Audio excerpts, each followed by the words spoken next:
as we near the end of our journey with Dante, we find ourselves in Canto 33 at the lowest level of hell. This is the floor, if you want to think of it that way, which is this frozen lake, Cocytus, where the rivers have kind of drained into, and it's kept frozen by Satan himself, who, when he fell and was trapped in this underground or underworld, in an attempt to escape, begins flapping his wings, and the more he flaps, the more frozen and stuck he becomes. And the winds from these giant wings that beat is what's causing the ice on this lake Cocytus. And so Dante, as he travels to this level with Virgil, he moves from the hot fires of upper hell down into the frozen kind of wasteland that is lower hell, and he begins to see these figures in ice. And one of the figures that he comes upon is a very gruesome sight of two men with their torsos above, and one of them is gnawing on the skull of the other and then wiping his mouth, his bloody and gory mouth, on the hair of the victim. And this figure is going to talk to Dante and stop him. Dante will recognize the story, and this is a point that I want to kind of make with what people often find a difficulty in Dante reading, is that it's filled with these political figures from Dante's time period. So remember, Dante's writing in the 1300s. These political figures would be very familiar to Dante's audience, but less familiar to us today, 700 years later. So all I can say is that if you take the names aside, the behaviors are similar to what we see within some of our own factions. And in this canto, we're revisiting that old familiar battle that Dante fought while living between the Guelphs and the Ghibellines, those who supported papal and religious rule of the Italian city-states, versus those who supported the Holy Roman Emperor, which was a more military or secular rule. And so this is kind of exemplified in the story of Count Ugolino and Archbishop Ruggieri. So I'm going to read a little bit from it for you, because of all the cantos that exist, this is probably the most graphic and the most easy to grasp for students, because it is just this, it's nightmarish what Dante sees.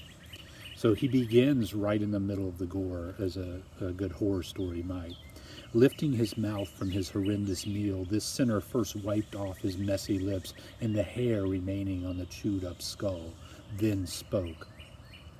You want me to renew a grief so desperate that just the thought of it, much less the telling, grips my heart with pain? But if my words could be the seed to bear the fruit of infamy for this betrayer, who feeds my hunger, then I shall speak in tears. I do not know your name, nor do I know how you have come down here, but Florentine you surely seem to be to hear you speak. First, you should know that I was Count Ugolino, and my neighbor here, Ruggieri, the Archbishop, and now I'll tell you why I'm so unneighborly. That I, trusting in him, was put in prison through his evil machinations, where I died. This much I surely do not have to tell you. What you could not have known, however, is the inhuman circumstances of my death. Now listen, and then decide if he has wronged me. So again, we'll remind you, as Dante needs to be reminded, that the sinners in hell are there because of their sins. Divine justice is perfect, and no one is in hell that doesn't belong to be there. There are no mistakes in this afterlife. And for Count Ugolino to phrase things this way, like he's asking Dante to be a little bit of a judge, to relieve him maybe of some of the guilt that he feels for his own sin. And so we're in the realm of the treacherous, particularly as we draw closer to Satan. These are the betrayers, people who betrayed their kin, their country, and even their God. And we'll meet, when we meet Satan in the last canto, three figures that represent each of those. But for Count Ugolino to retell this story, and let's get our history right a little bit here. Ugolino hatched a plot to take over the Pisan city-state, and his friend Archbishop Ruggieri was one of the men who agreed to help him with it. And so what we had was this kind of coup that was taking place. But at the last minute, Ruggieri, in the effort of betrayed Ugolino and had him thrown into prison along with his sons. And they were, the legend goes, they were starved to death. And then they were, the bodies were discovered later. And so we can understand that, okay, this is obviously betrayal. Ugolino, though, wants what he thinks will be justice. And as he sits in hell and he gnaws on the skull of this man, this shade, he's getting part of his revenge. He's feeding some of that hunger for revenge that he feels. And he's going to recite the tale. This is something Dante's audience would know. It's the ultimate, it's like, it's a double cross is what it is. And he says, now let me tell you the details of the story. Through a narrow slit of window high in that mew which is called the Tower of Hunger after me, and I'll not be the last to know that place. It's a tower that still exists in Pisa. Pisa is filled with these man-made structures, not just the Leaning Tower of Pisa, but other structures that were towers, and they seem to sit kind of in the middle sometimes of the city. And this particular one is legendary. And he says, I was in that tower. It was named after me. It's called the Tower of Hunger. I had watched moon after moon after moon go by, so that would be 3 months, when finally I dreamed the evil dream which ripped away the veil that hid my future. I dreamed of this one here as lord and huntsman pursuing the wolf and the wolf cubs up the mountain, which blocks the sight of Luca from the Pisans. With skinny bitches well trained and obedient, he had out front his leaders of the pack, Giulandi, Sismondi, and Lanfranchi. This is a metaphor. These are 3 co-conspirators with Ruggieri who hunted down Ugolino and his children. Ugolino sees himself as this dog being hunted by this kind of wolfish Ruggieri. And this is a nightmare, a dream he has after 3 months of being in prison. A short run and the father with his son seemed to grow tired, and then I thought I saw long fangs sunk deep into their sides and ripped open.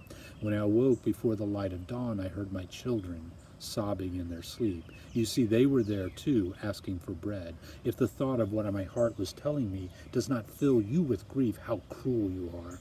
If you are not weeping now, do you ever weep?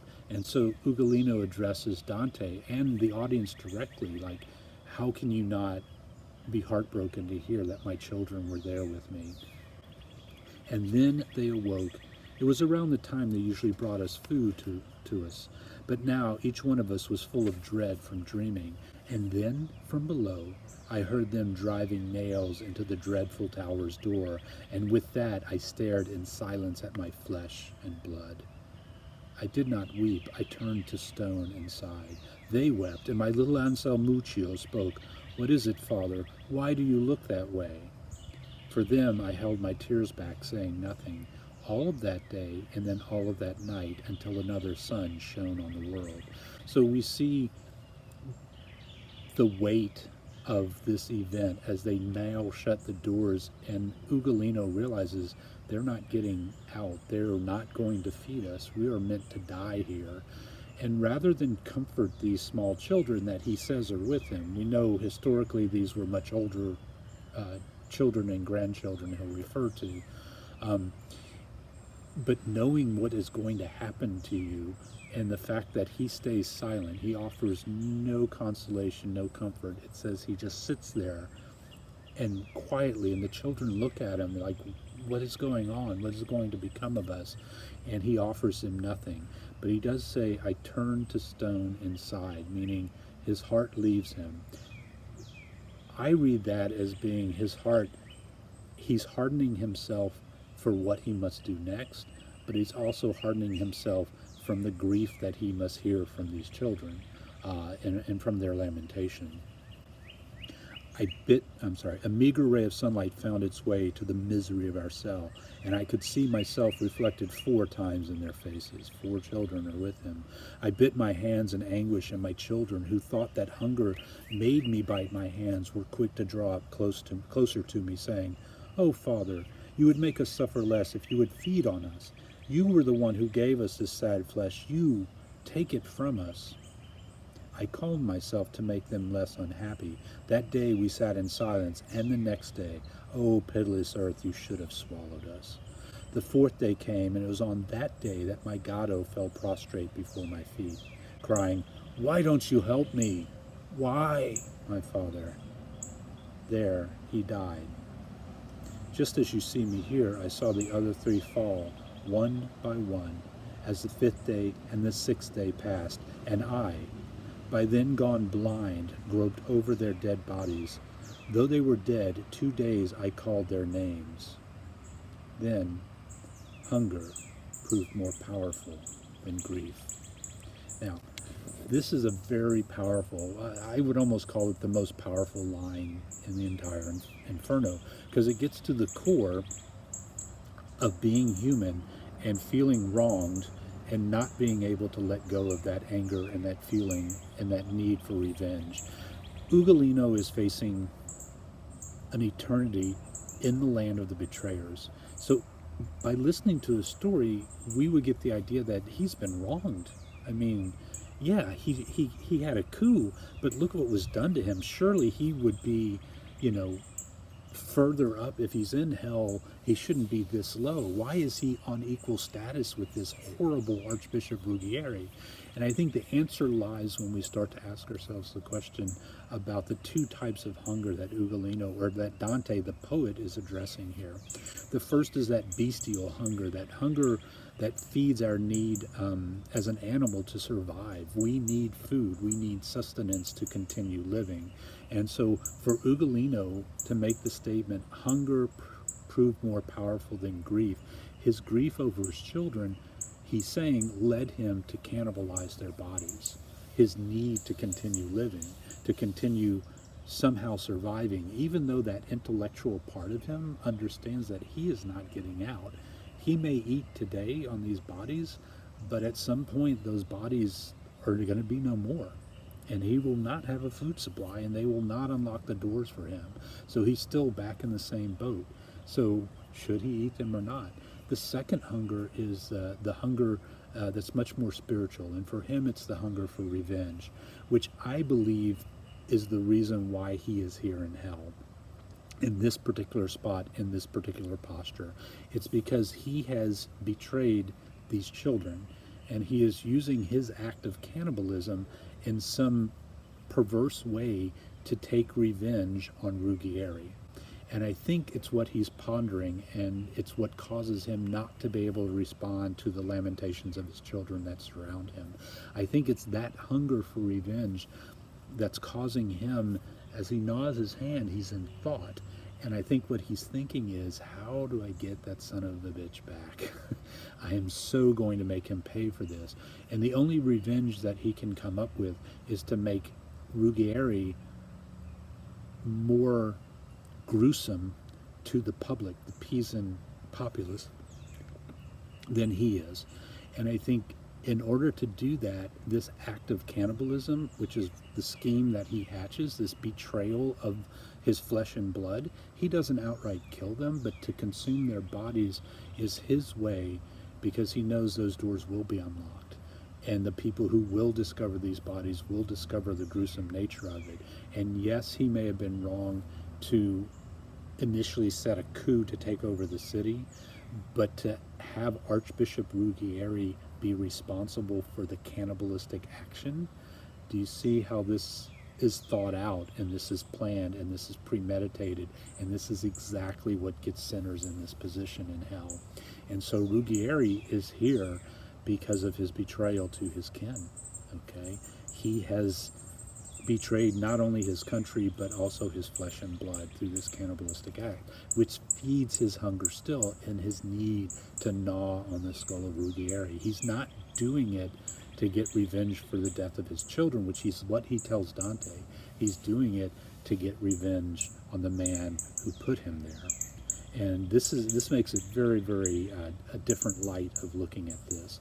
And so he closes it by cursing, by having Dante curse Pisans who can feel no pity, not for Ugolino, but for these innocent children that were placed there. And we have no idea. We know the way Dante depicts it in the poem, they're little bitty, at least as Ugolino tells it.